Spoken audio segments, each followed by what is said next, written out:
we gravitate toward styles of inner work or styles of self-inquiry that appeal to our type and to our own style. And one thing that people are doing when they're arguing, say, against our style is they're arguing their own Enneagram type.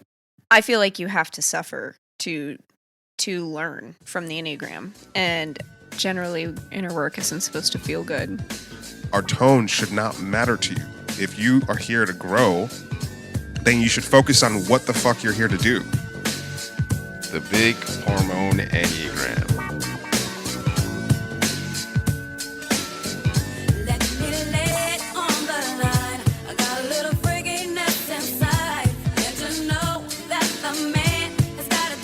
Hi, I'm John Lukovich, sexual self-pres, 4-5 wing, 4-5-8 trifix.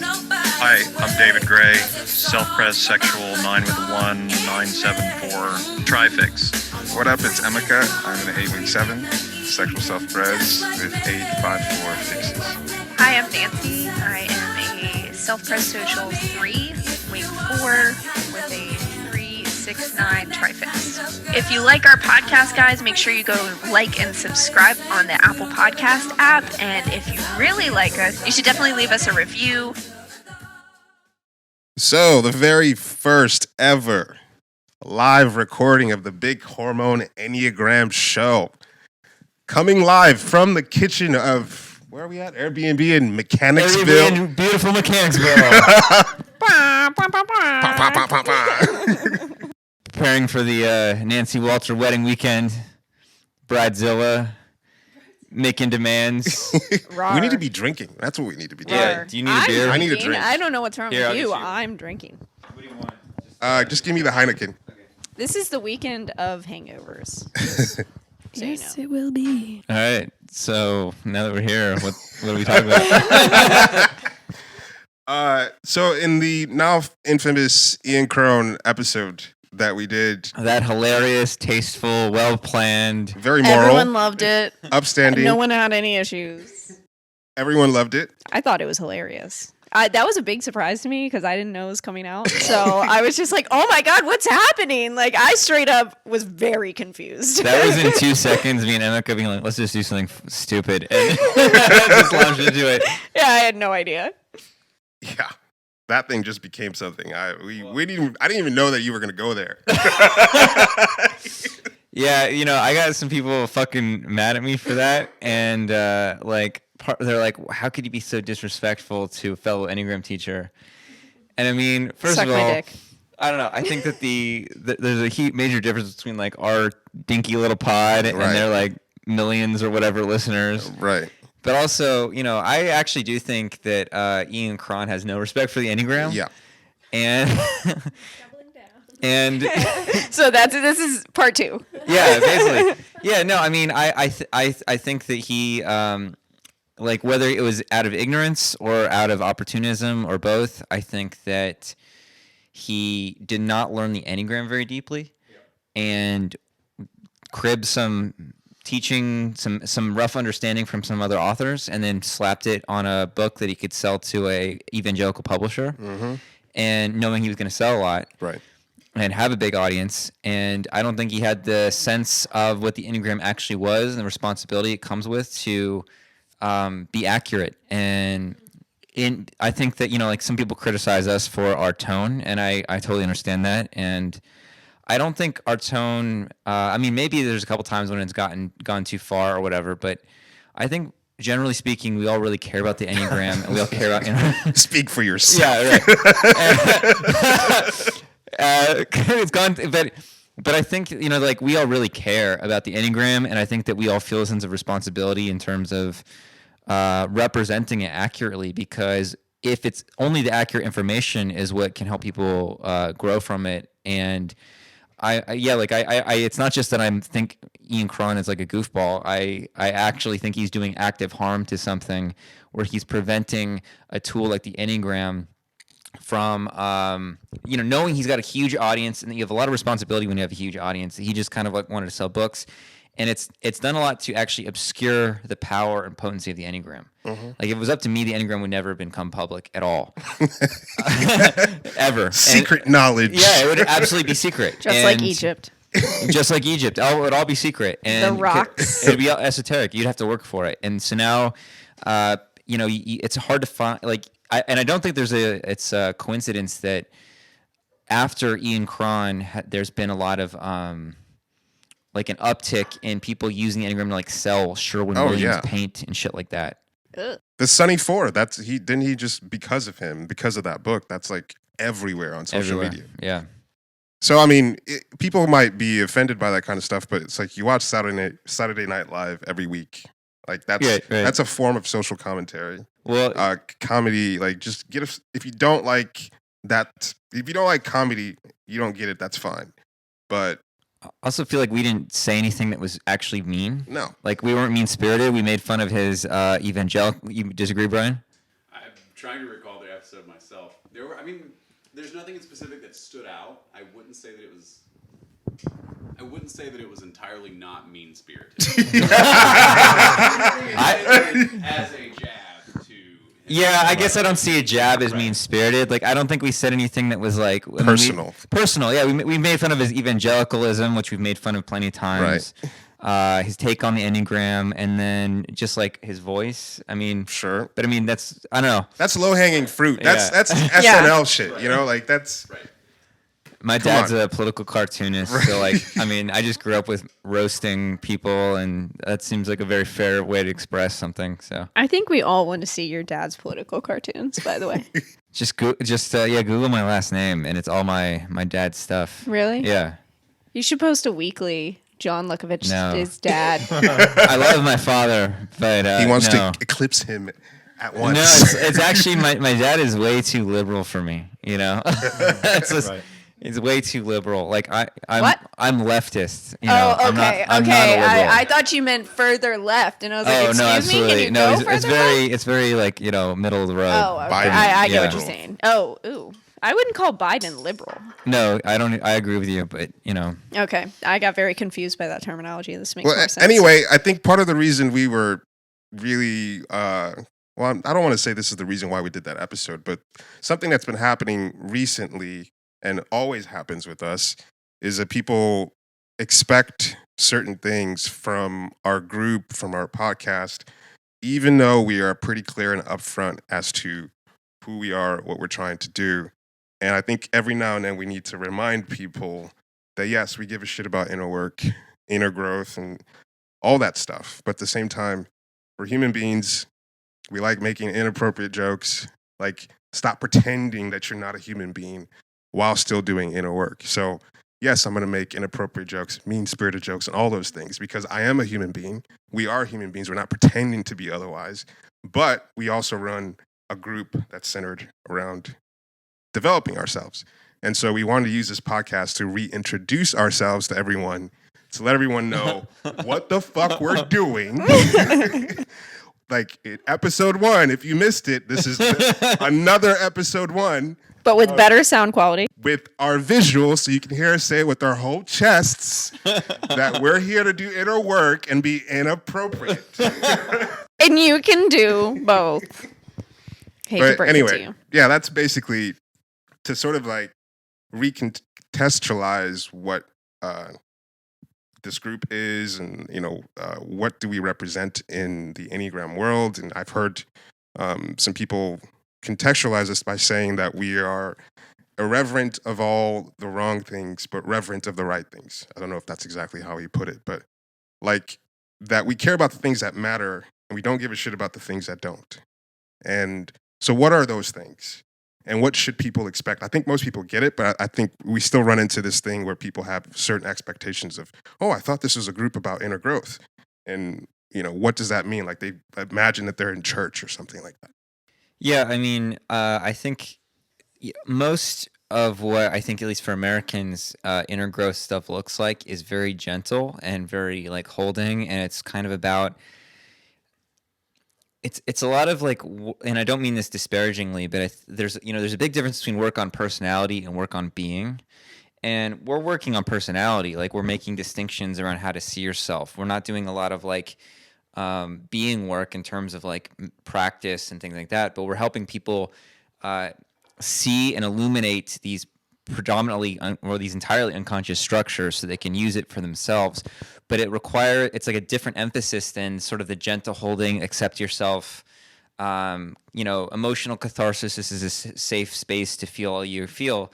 This is more about making sure that the tool you apply to those kinds of situations is really clear and accurate, and that we're not going to be entertaining the kind of comforting ideas or self-concepts or things of that nature that often are not invited into those more gentle holding spaces. You got to have somebody that's more holding down like the intellectual rigor and the kind of making sure that you're seeing, because the personality is invested in not seeing itself. Even if you're doing inner work, the amount of like sometimes when people are doing that kind of gentle inner work, you come in with this more,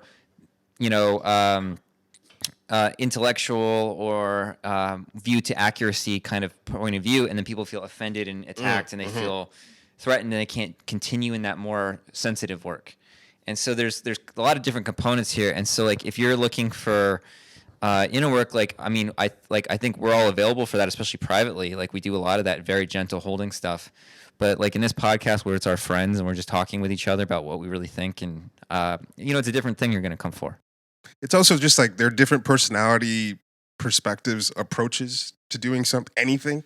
So, like for example, let's talk about Gurdjieff, the founder of the one who brought the Enneagram symbol to the world. So like talk about his style of inner work. He's a type 8, a social 8, who that sense of forcefulness showed up in the way that he guided people through their inner development. And if he's still a type 8, you don't transcend your personality to become something you're not. So what might feel valid and helpful as a growth path for me might not be the same for someone who has like a type 9 personality or needs a softer approach. Some people need a fucking punch in the mouth to grow. There's nothing wrong with that. You need different things at different times. Right. It's just, the personality wants to do their personality all the time. It thinks that, I'm just going to do the 8 thing all the time. Like everyone needs the 8 approach, and that's not the case. Right. So it's like there are all these inner development groups that are following the 279 hippie burnout approach of the, it's all good. Everything you do is just going to help you get there and develop. But some people actually need a more harsher approach to actually develop. And Gurdjieff's approaches would get him canceled today. Yeah. Yeah. More than canceled. It would have put him in jail probably. Yeah, and it's not to say that Gurdjieff was always right, and like I think you should never idealize any teacher at all. And what I would say is just, that, and this is true for ourselves too, is like we gravitate toward styles of inner work or styles of self-inquiry that appeal to our type and to our own style. And so, like, I think that's what we can deliver from the point of view of our types. Right. But, like, for myself, like, I have gone through several different flavors of inner work groups, whether it's, like, a men's group, like, if you remember the Curtis pod we did way back.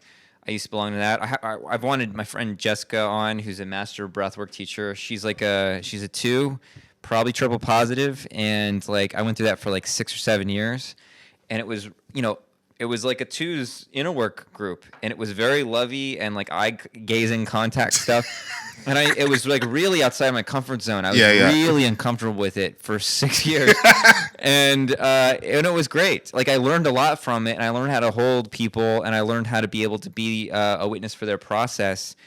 And then the Gurdjieff stuff is like this very austere, like I don't give a fuck about your personality. Like I don't even know the names of a lot of people in the group I've been with in probably 6 years. Wow. I've been in that 6 or 7 years, been in that Gurdjieff group. And so I don't know a lot of their names because it's this sort of austere practice. So what I'm saying is like a lot of times I feel like if somebody says inner work, then they become with associations of what that's going to mean and what they want out of that. And it's like it's up to whoever's listening or whoever's interested in our stuff to either fucking just like let us go or to see where we can apply in a larger scheme of what they're interested in and take what they can take from us and leave behind what they can't. Because like if you just purely liked us on every facet, that's something wrong. Yes. Like somebody said, somebody sent me a message on Instagram that was like, had two facets where it was like, on one hand, you're not going to win Ian Cron listeners by making fun of Ian Cron. It's like, they're not listening to us. They're not listening to We're us. not winning. It's not about, you know, We would never win them. Yeah. It's not. We're not here to win anybody's. But also, approval. they said something like, well, it just sucks that I like this pod so much, but then there's things I don't like about it. And it's Yeah. like, well, that's good that you don't like everything, you know? So I think that's a good thing. This is an analogy that we discussed. Like, imagine going to a new neighborhood that you've never been to before, and you like certain aspects of it. Maybe you like the food. And some people would just be like, man, I really like the food. This is great. And I don't like this stuff, but I'm really appreciating the food. And that's what you leave with. And then some people go to that neighborhood for the food, but they look around and they're like, but there's no Starbucks. Where's the Starbucks? Why are people speaking loud Spanish? Why, you know, so there's this like sense of, I can't just appreciate the thing that I like it has to conform to me completely. And that's something that kind of boggles my mind, that people come see that, hey, these are a group of people that are doing something interesting with the Enneagram. I like some of it, but I would like them to become more like me. Why don't you align more with what I'm used to? That's the part that I don't understand. If you appreciate some of the stuff that we've done, that's great, but why do you expect us to be like you? Because they grew up in a homogenous culture. What do you think, David? Yeah, you haven't spoken this whole time. David exists. I mean, another way to say what we've been saying. Yeah, another way to say what we've been saying is Deep-throated. and something that's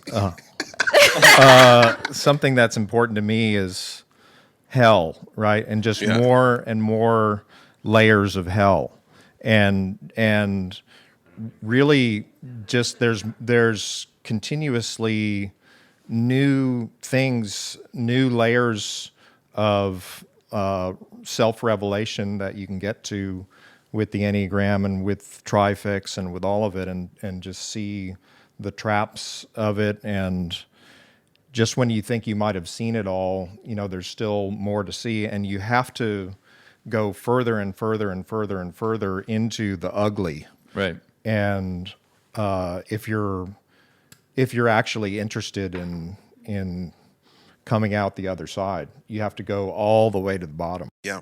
Yeah. Yeah, I mean, we're kind of self-conscious about being provocative because, I mean, the reactions that you have to whatever, whether it's positive or negative, are like raw material for understanding something about yourself. It doesn't necessarily, it's not a good thing or a bad thing. It's just like, if you hate this, if you like this, what are you stuck in? What is comfortable? What you're not, you know, like, I mean, we obviously have a kind of a, like, fuck it all, and like, it's all wrong, you know, that's kind of a thing, and that's our thing. And Sure. like, but, you know, there's not a lot of that, not a lot of that within the Enneagram milieu. Right. And so I understand that like people sometimes feel like they got to take us to task to like confront that point of view. And I understand what that, like, there's something actually in there that is actual or makes sense or something. But in terms of a certain perspective or note that we're offering through this configuration of personalities, we're trying to offer something that is just not currently out there. Well, I think part of what motivated us to even do all this stuff is that we did look out there and we couldn't find ourselves. We couldn't find anything that reflected, like, there wasn't any space for us, so we created our own space. And so what can be infuriating is like, well, I wasn't accepted anywhere else, and so I got kicked. We got kicked out from all these other groups, so we created our own space.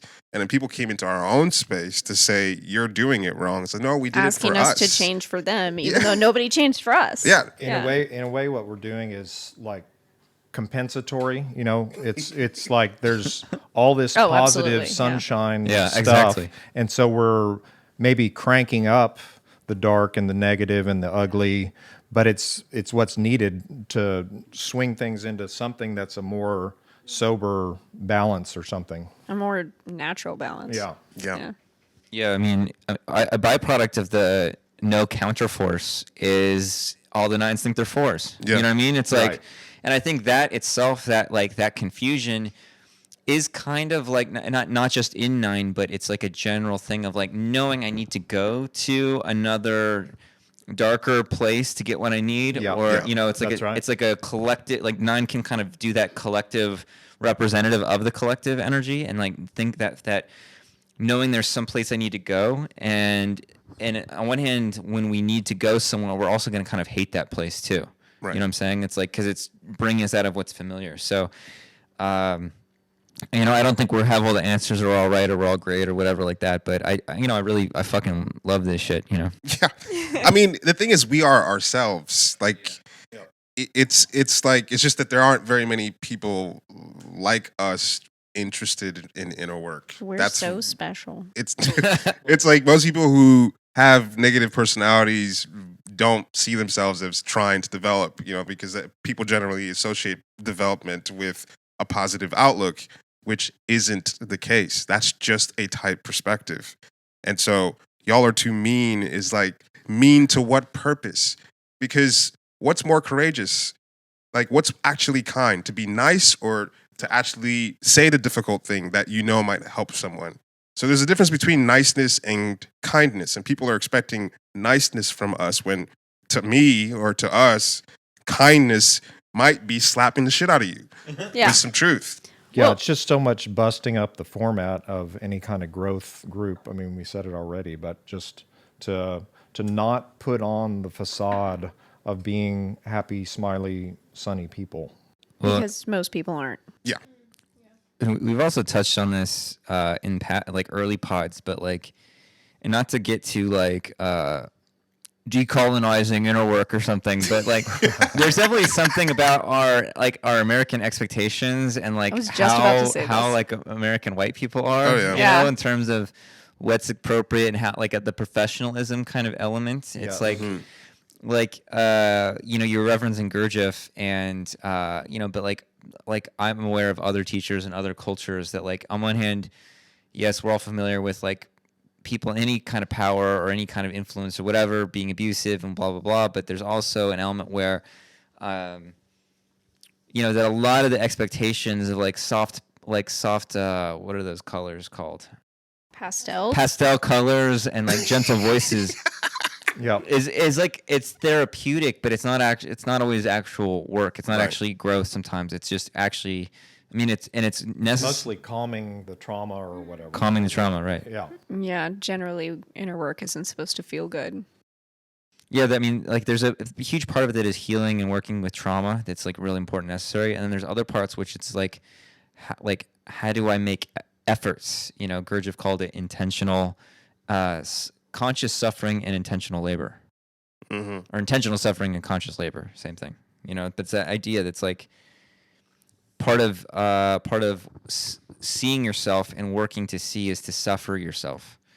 And I think that, you know, we resist things that are going to put our own personality in a light that will cause us that kind of suffering, that to like basically a cringe, to be like, oh my God, I'm this way. And I don't know. I think our group is pretty good with that, of humiliating everybody, including ourselves. Exactly. Like, I think if you go around the Enneagram circle, if you actually look at all the types and you put them in a room together, you're going to have conflict because those are just like widely opposing viewpoints.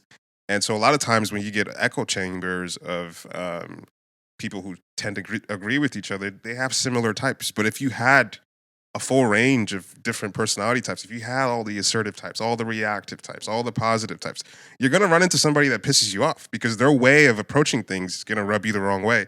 And I think what our group has fostered is a place where a lot of disagreeable personalities could call home, because no one's going to save you from a mean comment that somebody made about, you know, the material. Whereas in some groups, they might enforce people just being nice to each other on a superficial level. So I think that's facing reality, like facing the reality that if you're an adult, you're going to run into these personality types in some way in real life, in either a work or a relationship, in much tougher ways than you would in an Enneagram group. If you're dealing with real life issues, you're going to run into some really tough personality clashes. So if you're complaining about some group drama, wait till you get out there and you've dealt with an actual 8 or a 6 or at the lower levels, and you're actually dealing with life issues with a personality type that's not yours. This is nothing compared to that. So stop fucking bitching about online drama. And one thing that people are doing when they're arguing, say, against our style is they're arguing their own Enneagram type. Yes. Yeah. And because part of what having an Enneagram type is that it's telling you, it's kind of arguing all day long for its rightness. Yes. Right. Yeah. And so we can sit here and be like, yeah, I know that lawlessness would be me arguing my own Enneagram type, but it's like we kind of create a group where all the types could argue their own point of view, but it just strikes me as odd that some people get on their soapbox and think that their perspective is objective, that would actually be better for a group when it's just your type's perspective on what would make sense. That's it. Also, something I want to address is the recent comments that we just like hate attachment types. Oh, yeah. When, I mean, That's bullshit. three of the people here and 4 of the people in the room are attachment types. Right. And our queen Courtney is an attachment queen. Right. Yeah. And I'm in love with the triple attachment lady. We did an entire podcast about attachment types. That's absolute bullshit. We paid the most attention, but also You really have. I think this is the most pro attachment group. It there definitely is. Because a I lot of the feel groups- so honored the as gr- like an attachment type in here. Because like a lot of the groups that like claim to be like nicer, like everybody fucking hates attachment types Right. in those groups because They do. they're hating themselves basically. Yeah. But like And that's why they're claiming to be 4s. Right. Right. right, like because you're like, oh, you might be a 6, and they don't like see the value of being a 6 or something like that, and then they're Yep. like, you're being mean to me by like we fucking love 6s, you know, we Yep. love 9s, we love 3s, and it's like a lot of this content is thanks to attachment types. And that there's this, I think for some attachment types, it's the attachment to disconnect. Right. I mean, not everybody needs to like us, but like, I think sometimes it's like, oh, you don't like attachment types? It's like, what the fuck are you talking about? What are you talking about? I am constantly shocked by how many people don't analyze where their thoughts are coming from. Like their thoughts just pop up in their head and they're like, yep, that's a thought and it's right. And I just don't get it. I don't get it. Like nobody. Part of what we're saying here is Talking to the mic. attachment types doing attachment to disconnect. Yeah. Right. Yeah. They're, And it seems it's like none of attachment them are types that are aware. thinking we're not. Yeah. Yeah. Attaching. Yeah, but right, I don't right. understand how none of them consider that maybe it's their type doing their type. Because I feel like, not to toot my own horn, but I feel like I've been fairly aware of that my whole life. And it's like, have you never thought about where your thought is coming from? Right. Yeah. It doesn't make any sense to me. It blows my mind. Well, it's like who else is doing multiple episodes and has devoted as much time trying to understand and Making like, 9s great again. Yeah, Yeah. to Making try to 3s great understand. again. And you know, as much as we've all studied the Enneagram, like nothing is more mysterious and interesting or has been as interesting as trying to understand attachment type. And it was a revelation to us. We're not coming from a know-it-all place. Right. And it's like the deeper we go, like the more we keep discovering, oh shit, the thing that you knew before, like there's even deeper layers to that. I'm constantly so shocked by how interested you are, Emika, in attachment types. You'll be sitting there and you're like, have this really kind question for me. And I'm like, oh, you're actually interested in this. Like, okay. Yeah, because there's no bottom to it. It's like every single year, it's like, wow, there's still more to understand because it's like part of the attachment thing is that it is hard to pin down. And, you know, the hexat types, once you've pretty much figured it out, it's like, okay, you know what an 8's up to, you know what a 7's up to. It's not that interesting. But 6s, 3s, and 9s, like you can go endless in all the different iterations as to what they're up to. And I mean, I might be a deeply self-absorbed 4 here, You but are. I feel like that we don't talk that much about 4, given all the airtime 4 gets. We Right. talk a Don't. lot about not a 4, Right. you know. But like when I start talking about 4, especially in other groups, people accuse me of hating 4s and bullying 4s. You know, like Totally. because part of what we're doing is being like, oh, it's not about being like so deep and sensitive. Right, it's right. like frustrated and negative and self-absorbed and Right. an asshole and all this, you know, and self-centered and stuff like this. People are like, no, why do you hate 4s? You know? Well, and it's also people like attaching morality to those statements. Right, It's like, it's exactly. not a moral a issue. big I one. am just making a fucking statement. Right. You want to say something? Yeah. Alexandra, you should say No, there's a gonna say speech. Speech. Speech. Time to blast. Yeah. Well, it's interesting how that happens with certain types and doesn't happen with others. So, like, no one's crying, oh, why are you being so mean to twos? Or sevens, ones especially. or sevens or, like, there's certain types that people have attached, like, heroic values to that.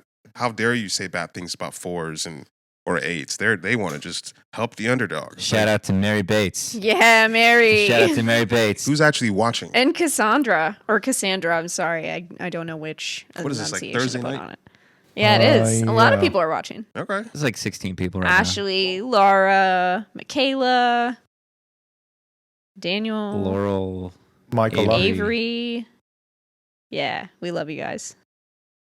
On a little side note, I have a story for you guys about how people. You gonna gossip about some of them? No, I'm not going to gossip about any of you guys. I'm going to do that off screen. She says I'm a 9, so I don't care how you say my name. Well, I care. So about how people take things personally when nothing is meant personally, and that consistently confuses the shit out of me. There was a guy in a parking lot recently who almost backed into us, and so we both got out of the car at the same time, and he was just gonna walk by me like nothing fucking happened, and I was like, hey man, you should drive better, like you should watch where you're going. And he was like, what did you fucking say to me? And I was like, are you stepping at me right now? Like, I literally just told you to use your mirrors. Like, calm down. This isn't a moral fucking issue. And he ended up taking that so personally that when I was sitting in the front of the bar, because I saw him with his little mousy little fucking face, I was like, you're going to do something. So I sat in the front of the bar so I could watch him. He went out the back and let the air out of my tires. Wait, what? Oh my Because he was so personally offended by me. What? By one statement I made. So that's how seriously people take just simple statements. And it confuses me. Wow. I don't understand it. So if anyone has any insight on that, I would love to hear it because I don't get it. People are very brittle Vindictive. spirited. Well, they're just little bitches. Yep. Like just it was nothing, I don't know. I'm very If confused you were by a that. 6'4" guy, I guarantee he wouldn't have done that. No. He tried to step at me real quick, and I was like, I'm sorry, do you think you're going to fight me? You picked the wrong bitch. I would have. Yeah, he would not have done that. If I had a dick, it would have been like, sorry, bro. I respect your existence on this earth. Were you by yourself? He thought I was by myself, but he didn't see him in the car. Damn. Yeah. Wait, you getting the tires deflated when he was in the car? No. We were in the. He just didn't see him. Yeah. I thought you said in the car. Like No. you're just sitting there, just like. That's a little too 9ish. What's happening?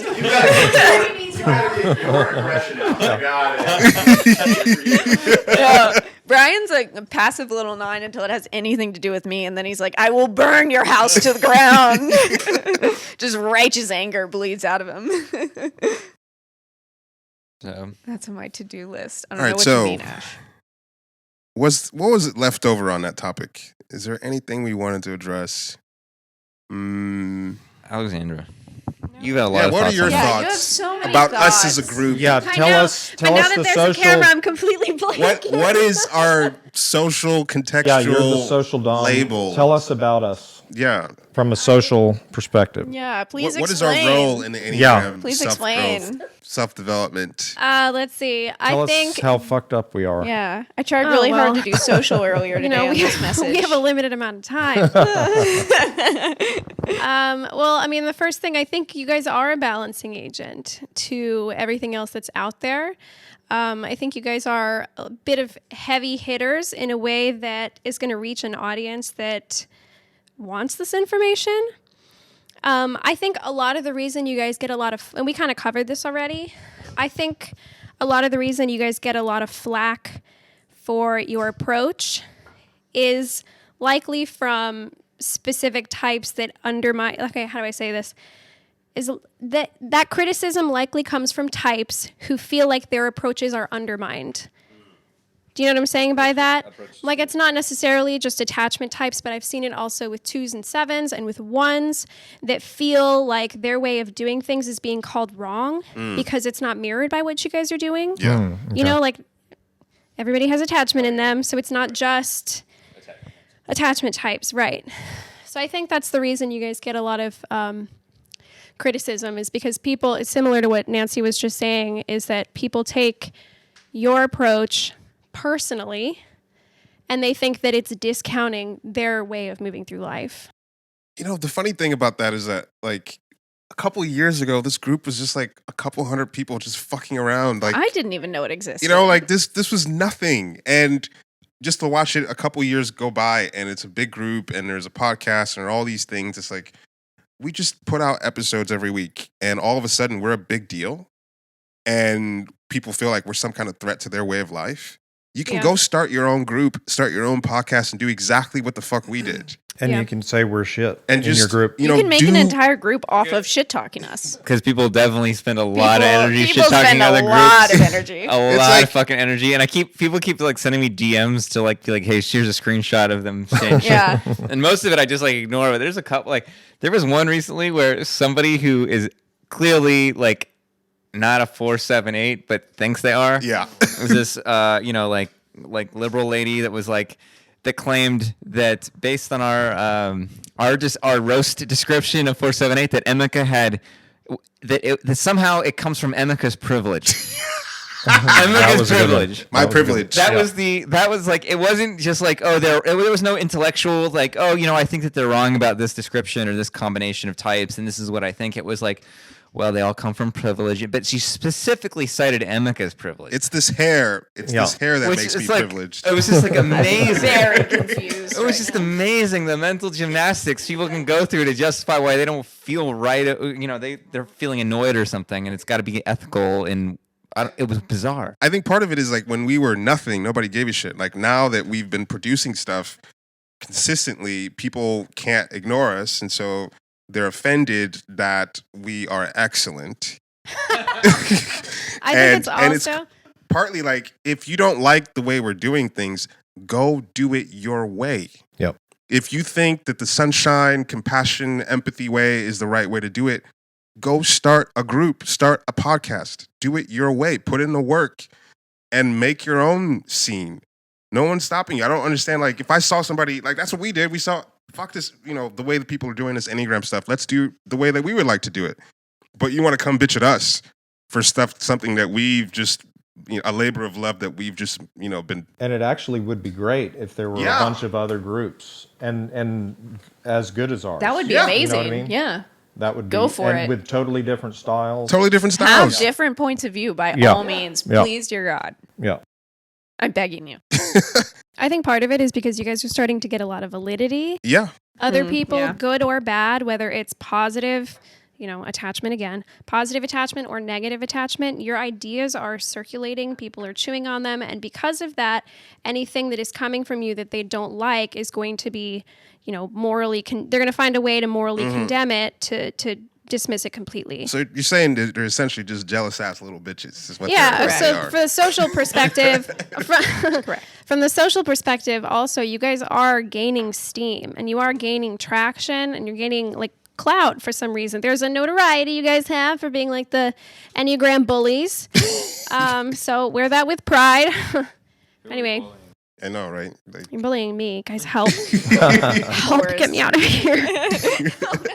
They're going to take that soundbite and just make something out of it. They're like, look, Alexandra's in trouble. yeah, it's just intensified over the last couple of years where I'm like, what has changed other than our output and the quality of what we've been putting out? That's the only thing that's changed. It's just like we have a lot of these like fans now who just love to get together and just talk shit about the things that we've produced. It's like, I mean, if you think we suck, then why don't you just do better? Like, I think it's also the novelty of the conversation that's having to come from this. Like, people are impressively uncreative, impressively boring. Find different ways to say nothing ass bitches. exactly that. So the idea of having to like put their creativity, their mental, prowess to work on any new thing Yeah. Is very challenging, and it's going to be way easier to just dismiss it before it takes root. Yeah. Yeah, no, I definitely experience that on like a weekly basis with you guys. It's like all of you are so unique that You're often unique. well, but I don't view myself as unique like you guys view yourself as unique. And Unique or insane? Which one is it? either one. Friends. Yeah. So it's like, I experience that. So I empathize with these people of being like slightly reactive to this experience of, oh my God, they're more unique than me. And I could never have these kind of thoughts that they have because I'm just parroting something else that someone else said. But I think it's important to face that head on and try to start creating your own thoughts around it. Yeah. I mean, we definitely think of ourselves as unique, but like, I don't like. I'm not like these are the like. I don't know. I'm not that self-conscious about it. You know what I'm saying? Right. Like, and so it's like one of the things that I think does irritate people is that we're pretty like confident about ourselves and how obnoxious we are, and I think that irritates people. But I mean, that came from like a long time. I wouldn't feel confident if I just got into the Enneagram a couple years ago. Like, But I mean, this even is as, a long even time. As individuals, we're pretty just like that obnoxious. We're pretty obnoxious. But another What I thing too wouldn't is give. that this came up like there was a string of people like complaining on different things recently, and something that came up was like sometimes people will like attach, and I don't just mean attachment types, but like some people like our stuff in certain ways, and then because there's some kind of hook, then all the other stuff that they hate, then they've got to like figure out it. Like it's like their brain is divided. Like I want to go all in, or and so it's like then they start developing like a litany of certain complaints that we're not catering to adapt into a way that they would find acceptable to like. Right. What does it mean that I like these guys or their content or their whatever if they've got this style that I don't like? And so how do I navigate that seeming disparity or that gap or whatever? I don't understand that, because is that the kind of relationship people have with bands? Is that the kind of relationship people have with like shows? Like, I might like a show, You can like all kinds of different shows. but there might be something wrong with this person who's in a band or whatever. It's like, I don't give a shit about that. I just like the music. I do. I mean, you do. I right? give a shit. Okay, here's a. Go ahead. Yeah. I did so much research on the band I have tattooed on my arm before I got them tattooed on my arm, because I was like, I don't want something to come up in 5 years that I'm going to be like, oh my God, I got this tattooed on my arm and this is like an issue. So that's a different level. My of Lost commitment. Prophets Yeah. tattoo. Do you know Lost Prophets? No. The lead singer of Lost Prophets turned out to be like enormous child molester. Oh See? God. Yeah, that would be Okay, that's mortifying. different. I'm joking. That's different. That happened though. It's Really? very- yeah. Oh shit. Yeah, that would be like literally my worst fear. If I had a tattoo and like someone came out as like it came out that they were a child molester and I had the tattoo. Yeah, no, I remember hating them, but still being like I remember when they were like on the radio, and then the lead singer was like a crazy pedophile. Worst nightmare. I think the worst for me maybe is I liked the band, they put out an album, and then the second album came out and it wasn't more of what I liked, and so I was mad. But maybe you listen to that album long enough and then you're like, oh, I really like this. I mean, you start to like the character of the band. You're not necessarily if what they do agrees with you. Like you just pick and choose. Like, I like this song on this album. I don't have to like the whole thing. So maybe you just like one episode that we've done. But why does that have to fucking mean that everything we do has to be something that would agree with you? It's like, I don't know. Asking too much. Our content is 3 Cheers for Sweet Revenge, but our personalities are the Black Parade. Sick. I'm down with that. Meaning one is a major disappointment while the other one is pretty cool. The whole time. It's hilarious to me. And one of the things I love about us is that we generate the best content, Enneagram content around, and we have some of the most repugnant personalities doing it. So people Speak have for to yourself, contend man. Well, I mean, to some people, yeah, you know, to some people, they're like, oh my God. I mean, of course, I don't think that way about myself. But so it's like people have to contend with the fact that this much quality is emanating from such black holes. Such absolute bullshit. Just a cow patty in a field. Podcasting. They have to contend with us. Well, then that just means that they could actually create content. They just have to try harder. They could. And that's terrifying. Well, it's. I mean, the content the fact that we can talk comfortably about the Enneagram and come up with interesting stuff, that didn't just happen overnight. That came from like sincere, consistent curiosity for decades. I mean, to be able to talk about this stuff like it's just, you know, like a second language, it took some time to be able to do that. And so you can't buy that level of curiosity. You can't buy that level of comfort with something that you've just been devoted to for a long time. So it's like, yeah, there are other people who can do this stuff, but it's like, how interested are you really? And are you as interested as we are? I doubt it. Well, I mean, to have a certain level of interest, you have to like suffer from the Enneagram. Mm-hmm. Like, you don't just find it like interesting and cool if you're like that obsessive with it, because that level of obsession is motivated out of like some kind of pain, usually, like from whether it's from the pain of suffering your own personality, or it's like the sense of like, I mean, when I learned the Enneagram, it was sickness over the lack of like the way that it described my personality in a way that I knew that all the things I took to be unique were not. And then I was like, what the fuck am I that's not this? And so it's like, part of it, I think, is that we do represent some of that aspect of it where, I mean, we've generated all this content because we're struggling with the material. Like, and it's a struggle. It's not just fun. Right. It's not just interesting and cool. It's like, there's a lot of struggle. And I mean, this past 2021 was like, we generated so much shit based on different personal transformations and changes and stuff like that. Yeah. I mean, you can't generate this much shit if you're not going through it yourself. Like, this is coming from, let's get together and record this because, you know, I've just realized something that I've been struggling with, and this is the missing piece. And so there's no way you can maintain curiosity into anything if it's not actually penetrating you. So a lot of times people show up and they're interested in the Enneagram and they start picking it up, but it's like, this stuff doesn't really stick, and you don't get really good at it unless it actually gets under your skin, which it's actually getting into your life, and you're actually using it to confront some really serious things. And that's when it gets deeper and deeper, and you can spend years and years, and it doesn't seem like you can actually ever get to the bottom of what the Enneagram really is. And so, you know, I hope more people do that, because that's what we're doing. And it comes from a real, like, the Enneagram is a part of the way I see everything. And that's why it feels like this is something I can talk about for the rest of my life. Although, be fair warned, once you start, you can't stop, and it fucking sucks. Yeah.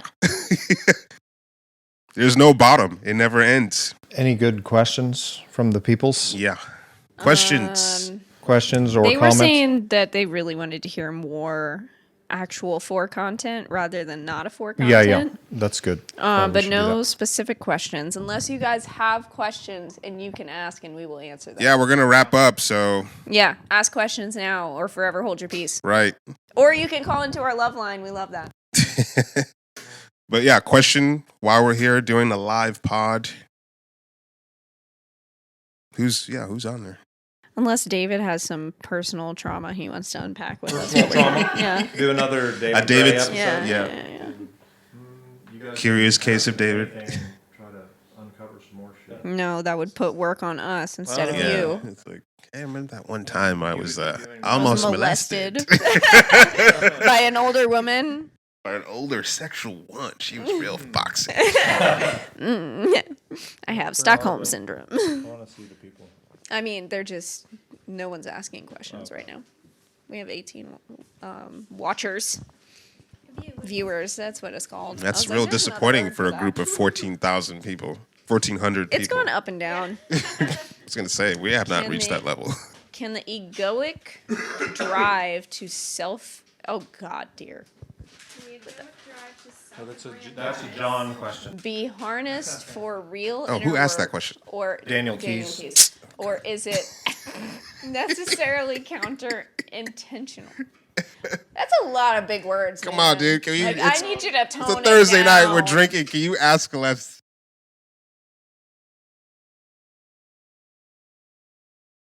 I need you to go on the thesaurus Come and on, pick man. the smaller All right. words. So I don't know if I'm answering this question correctly, but I think that what you're kind of asking is, can one's own narcissism be leverage for inner work?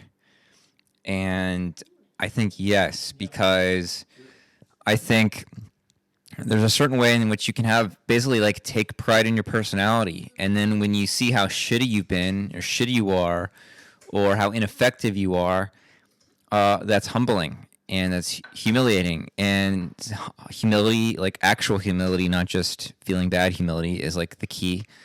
But it's also that you need to take seriously your work because you take a certain pride in yourself. And so, yeah, absolutely, you can. Anything can be leveraged for inner work.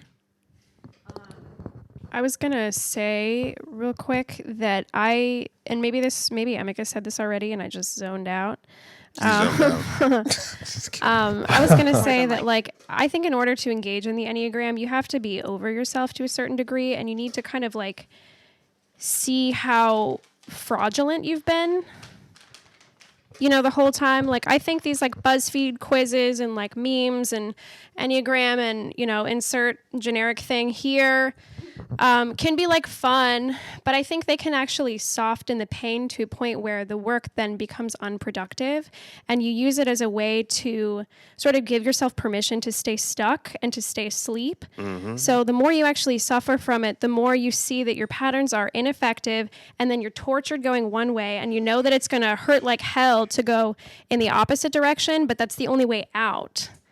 So I think, again, like the Enneagram's like fun, and it's especially been used for like community and to meet like, you know, fun people. But I think as long as it's been used for fun, as long as it's being used for fun, you're not actually going to get much work done. Well, and that actually brings me to Tara's question, which is, how do positive types learn from y'all without needing their own space?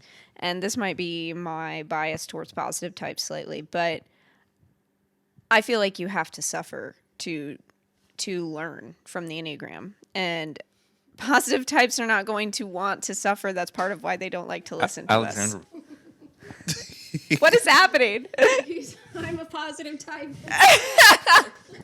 Alexandra, how do positive types learn to like listen And to I us? think you're suffering, are you not? You need a 4 to just annoy you into growth. Yeah. I don't think any type can just la land their way into personal growth. I think the way positive types learn from us is seeing their reaction to our content and working with it. Well, to have like an interest in growth, I think it's it.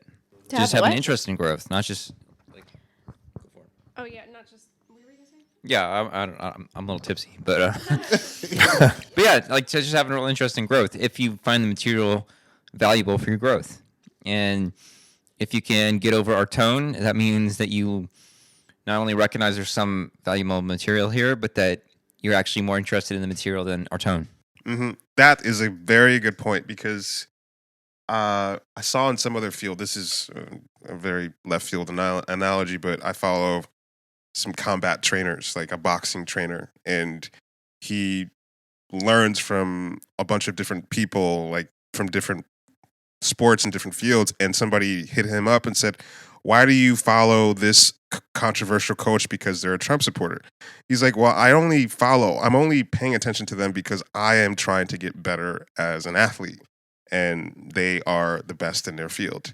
And so if you care about development in whatever your chosen path is, and you're looking at us as we are generating some of the best content in terms of Enneagram development, then our tone should not matter to you. If you are here to grow, then you should focus on what the fuck you're here to do.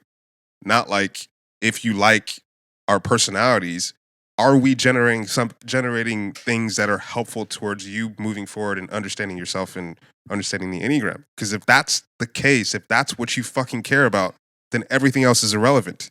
If you're generating the best content in the Enneagram, I don't give a shit what your personal bullshit is. I'm interested. If you make a comment in a group that helps illuminate something that I didn't understand before about the Enneagram, I'm interested. I don't give a shit about your personal life. If you can help me move forward in something that I give a shit about, I'm interested. And so when people bring up this other irrelevant bullshit, it's like, you're not here for the same reasons I'm here.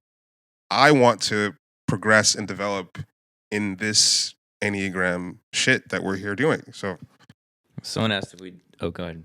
Well, I was just going to say real quick, because the end of that positive type question said without needing your own space. I would say you don't need to engage without taking your own space. Take your space. I think any type, especially That's a good positive point. types, because this podcast does swing negative. But I'd say, like, withdrawn type, whatever, of all the types, take your own space. Like, take time to process. Take time to sort of shut off the input so that you can understand, let all of the information that you've just taken in settle, see how it relates to you. When I found out I was a 9, because David is an asshole. He is. He is very much an asshole. Yeah. When I found out I was a 9, I was trying to weigh that against what I thought my typing was, which was 5. I was very overwhelmed and trying to continue to take in information to sort of, I don't know, weigh one against the other. It got so overwhelming for me that I had to put all of my books away. I had to mute all the groups. I just stepped away from it for 2 weeks to process all of it, to let my emotions settle, to let my triple attachment, social bullshit, porous garbage, to let all of that settle. And then I was able to come back and move forward. So take your space. There's nothing wrong with that at all. In fact, I would encourage more of you to take space so that you stop acting up so much. Right. Yeah. Go create your ideal positive, compassion, empathy space. Please, for the dear Enneagram. God, take it somewhere else. Yeah. Well, it's also how much time in a week do you spend on this pod? Which is if you listen regularly, which most people don't even, every now and then it's like an hour or something. Well, the last thing I was going to say is a lot of the criticism that you guys get is for not being a safe space or whatever, and yada yada, and not having these that today we will do this practice exercise and hold your heart in your hands for your mother, or I don't know, whatever. If this is not being provided, if you're not, oh my God, I'm getting frazzled now. Be your own fucking safe space. Right. Create that space for yourself. If that's what you need, then take the time, give it to yourself. You can still do that. This is Alexandra's self-care hour. Yeah, anger type. One thing that I have appreciated is that people who have come to the group, who have contributed, if there's something that you feel is missing in our community, create it. And there have been people who've done that. I think who Emily Lovell is somebody who's created an Enneagram study series with her coaching program based on our material, and she's created something that she wanted to see more of. And it's people are complaining, but if you be the change that you want to see, of course you have to also be mindful of where you're not going to change the personality or the culture of around the people who created this group. But if there are certain things that you feel would be needed or appreciated by the people who are here, you can go about creating that. It's it seems to me that a lot of times when people that are doing the most complaining are also the people that are doing the absolute fucking least. Go and generate something. Do something that if you want to see more of something in the world, go make it happen. Somebody asked if we can discuss sevens more in depth at some point. Absolutely not. We're done with sevens. No, fuck sevens. It's attachment types forever. Are you being serious? Or? I can't tell. Dead serious. I'm confused. What's an aspect of the Enneagram you want to develop more expertise in or find curious? Do you find yourself being blown away / challenged by the basics? In a good way where simple things still sound profound? Yeah, absolutely. I'm especially interested in Egypt. Sorry, I just had to. Nancy, shut the fuck She up. said Egypt Go over here. with the side of Egypt.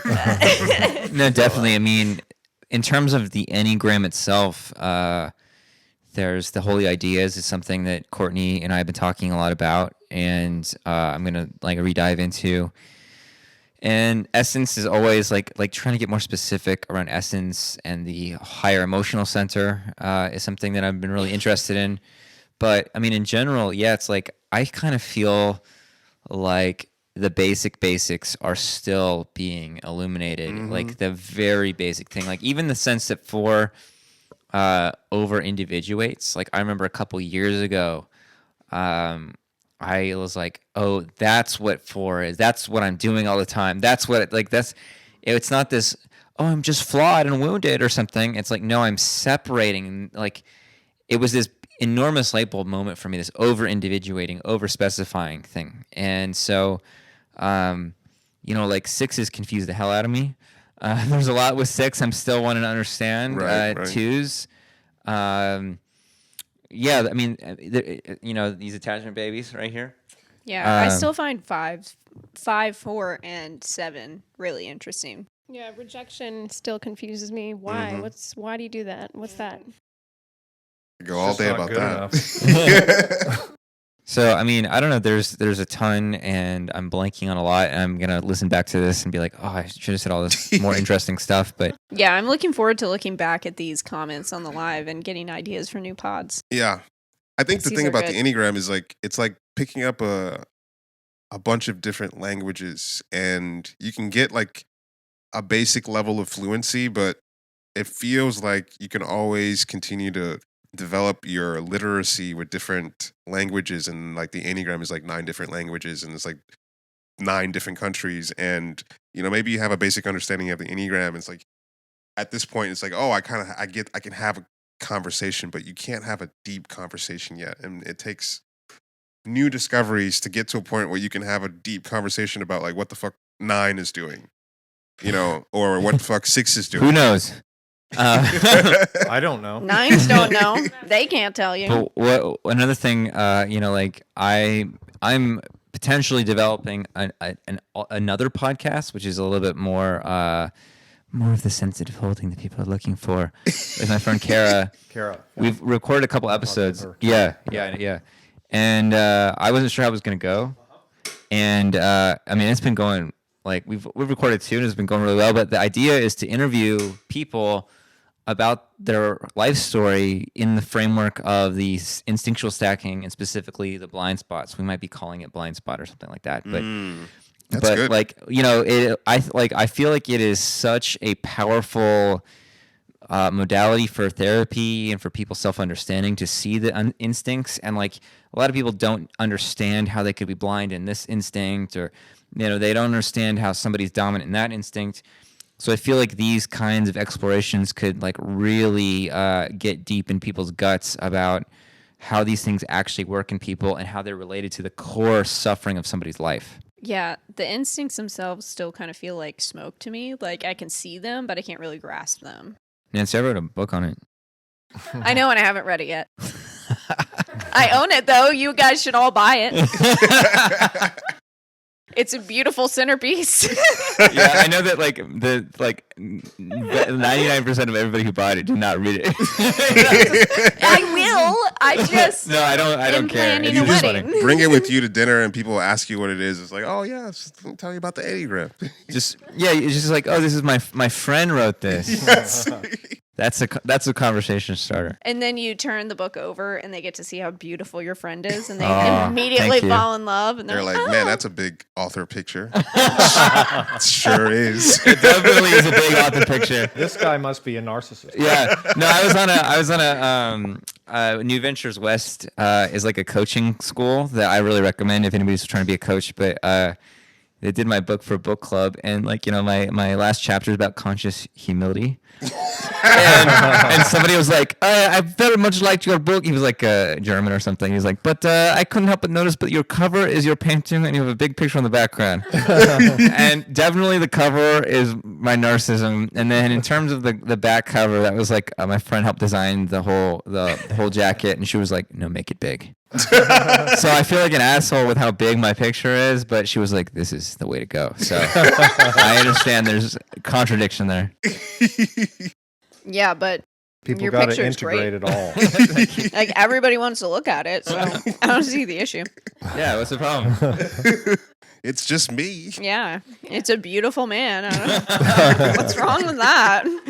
Gotta bless the world, man. I mean, I don't know about y'all, but how many times have you licked that back cover?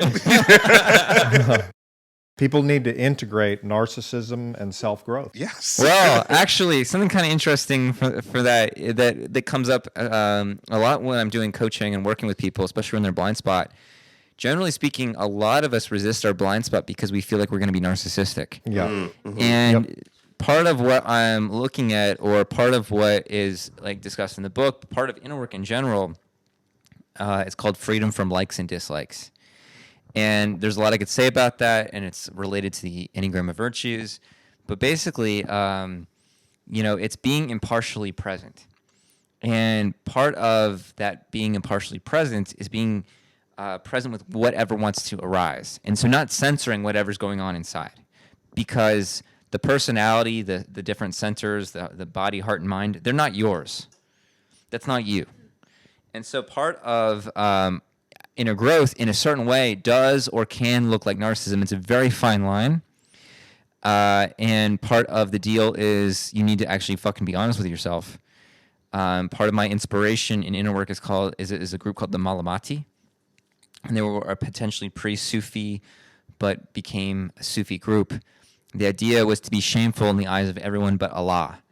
And what that means is that, you're not trying to show anybody how awake you are.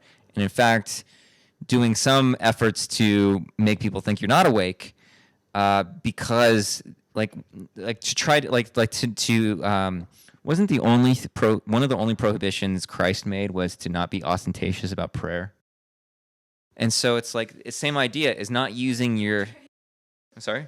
I said that went down the drain. Yeah, really. But it's like it's not to use your inner life for narcissism, and so so that can mean embracing a certain level of inherent narcissism, and a certain level of what we could call narcissism, or what looks like narcissism, is inherent to do your sexual instinct display, to get your self-pres bred, and to survive in the world among other people, to make friendships and connections and do all that stuff. So there's a certain level of what you could call and what is narcissism, but it's serving your instinctual aims, and it's not being identified with it. And now most people are going to bullshit that and delude themselves and say, "Oh, I'm not being narcissistic, but I'm doing it just for my instinct." And it's like, that's fine, that's going to happen, but the onus is on each individual doing the inner work. So yeah, it's like if we get all like sensitive about narcissism, that's our own narcissism.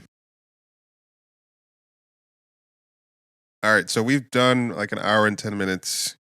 That's plenty. All right, you got any questions before we get the fuck out of here? Well, they can just ask questions and we'll answer them later. Okay. Yeah. Because this has already been too much. But, yeah, but we want to. Cassandra, thank you. Yeah. We appreciate you a lot.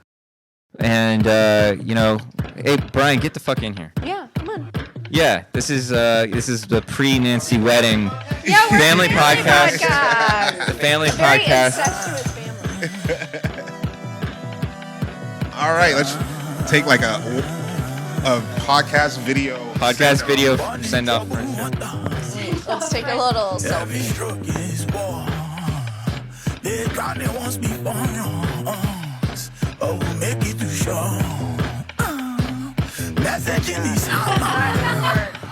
It's coming down on you.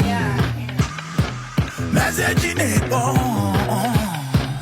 Even at your head. Messaging is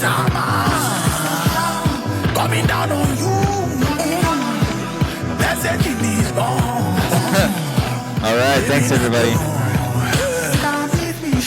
Congratulations, Nancy and Brian.